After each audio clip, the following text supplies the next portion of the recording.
Every once in a while, a fundamentalist Christian will walk into their local grocery store and see halal meat on the shelves and then scream bloody murder because halal meat is evidence of Sharia creep. What I find profoundly ironic about this is that the people who want halal meat banned from grocery stores are often the same people who will say that they are being persecuted if they are not allowed to foist a class prayer onto public school students. Teachers coercing kids to recite Christian prayers in a public school is fine, but if the local grocery stores choose to stock halal meat of their own volition, then that is one giant leap closer to Islamic theocracy. To these Christians, I would like to say that the next time that you see the word season's greetings in a store window instead of Merry Christmas, ask yourself which you would prefer, season's greetings or Happy Ramadan. If you consider that, maybe you'll have a greater appreciation of an atheist's point of view on this issue. How come Christians get to throw their feces in anger every time they see something vaguely Islamic anywhere, but if atheists make a legitimate complaint about the government endorsement or subsidy of Christianity, all of a sudden we're all a bunch of fascist oppressors? If you can complain about Sharia law taking over the West, we can complain about Christian theocracy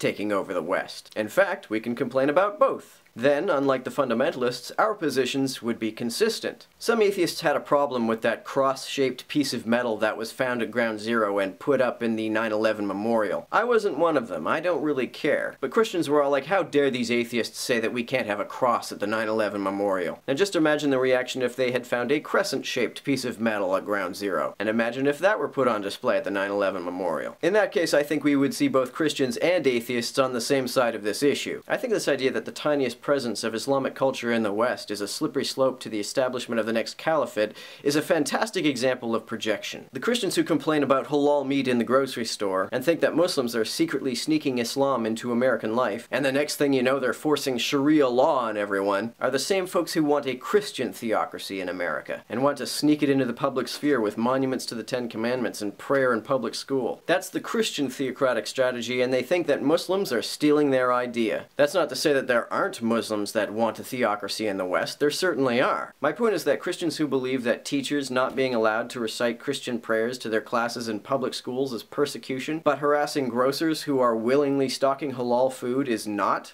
are giant hypocrites.